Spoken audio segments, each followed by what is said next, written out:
भटक न जाऊं गुरुदेव तू आना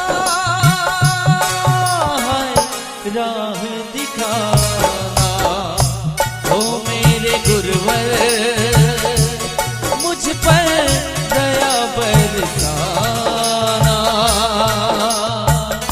राह दिखाना।